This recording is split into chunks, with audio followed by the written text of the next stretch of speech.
ーローウォーズファンの皆様、おはようございます。今回の動画では、クラッシュオブワールドの防衛戦略について、お話をしようと思います。まず最初に、こちらの画像をご覧になってください。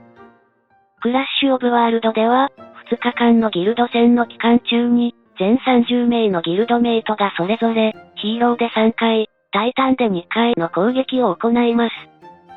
つまり、全員参加型のギルド戦ということになります。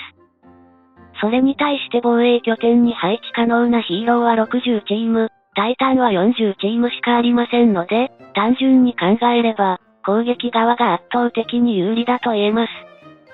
攻撃側が攻撃回数で優勢ですが、防衛側の防衛拠点には、10カ所の防衛拠点に防御力を増加させる防御バフが設定されているので、防衛側は防御バフの設定されている防衛拠点を上手に利用して、攻撃側からの攻撃を退ける必要があるのです。つまり、防御バフが付与された防衛拠点を上手に活用できないと、防衛側に勝ち目がないってことなんじゃね？例えば、魔術学校、兵舎、東大、ヒーローの橋、要塞はヒーローの防衛拠点ですが、これら5カ所の防衛拠点では、防御バフの恩恵を受けることができません。しかしながら、ヒーローの橋は敵の進軍を妨げる重要拠点と言えるので、ここだけはギルド内で最も強いチーム編成を配置すべきです。それとは逆に、防御バフの設定がされていない魔術学校、兵舎、東大に関しては、あまり強くないヒーローのチーム編成を配置すべき拠点だと言えます。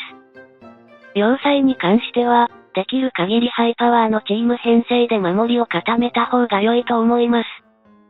その理由については、この動画の後半をご覧になるとお分かりになるはずです。カーク信者のギルドの防御バフを紹介するよ。こちらの画像は、カーク信者がギルドマスターを務めるグラビティの防御バフの数値になります。ご覧のように、防御バフの恩恵を効率的に得ることができるチーム編成をそれぞれの防衛拠点に配置した結果、こんな感じで、防御バフの数値を獲得することができました。こちらの画像を視聴者様が遊戯されているギルドの防御バフの数値と見比べてもらえれば、カーク信者が、いかに防御バフの数値にこだわった部隊配置を心がけているかがお分かりになるはずです。もしも視聴者様のギルドの防御バフの数値がこの数値よりも極端に悪いのなら、それは、防衛拠点にヒーローとタイタンの配置を行った、あなたのギルドの作戦参謀に問題があると言えます。つまり、あなたのギルドの作戦参謀は、理解力の乏しい人物か、もしくは、察しが悪い人物だということです。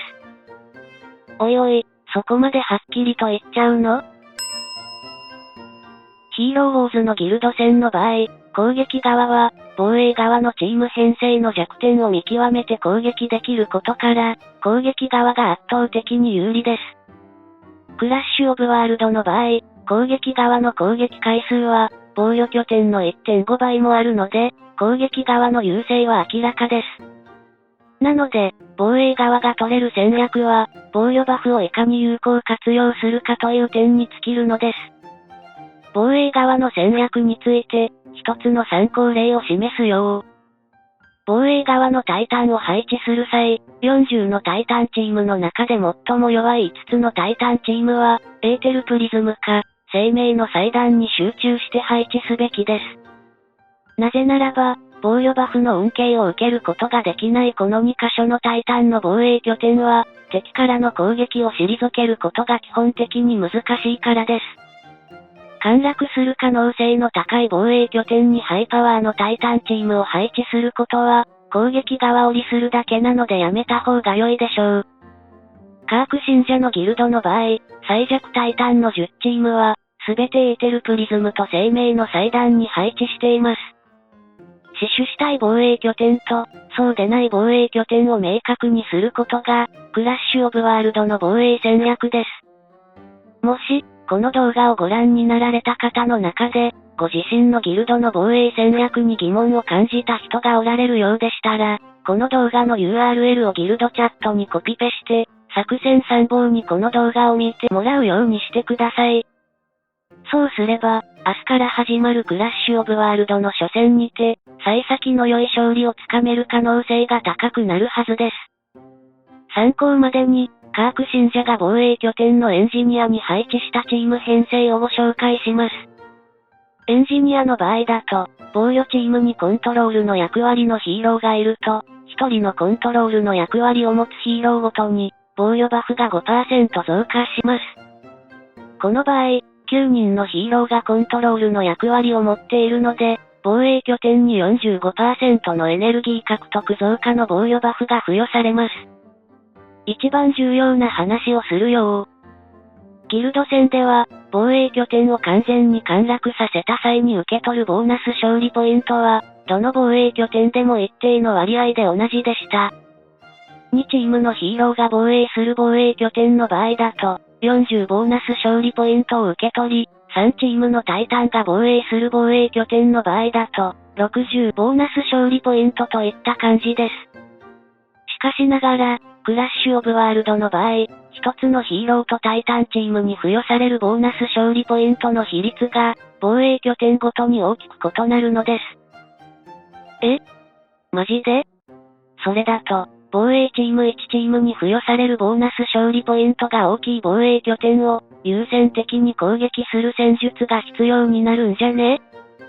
こちらは、各防衛拠点を完全に陥落させた際に、一つの防衛チームごとにもらえるボーナス勝利ポイントを一覧にまとめた画像になります。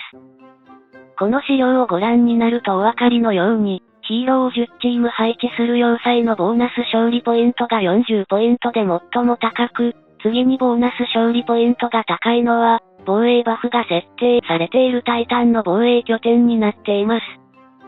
攻撃側の進軍経路上にある、橋、と、ヒーローの橋には防衛バフが設定されていないので、この2箇所の防衛拠点の価値をどのように考えるかが、作戦参謀の腕の見せ所になります。少なくとも、魔術学校や兵舎といったボーナス勝利ポイントが少ない防衛拠点を、必死に守る必要はないのではないでしょうか？もし、視聴者様のギルドの作戦参謀の方が、この動画で説明した内容を理解されていないと感じたのなら、ぜひ、この動画をあなたのギルドのギルドチャットで共有してください。この動画は必見の価値があると思います。それでは、今回も動画を最後までご視聴していただき、ありがとうございました。また次回の動画でお会いしましょう。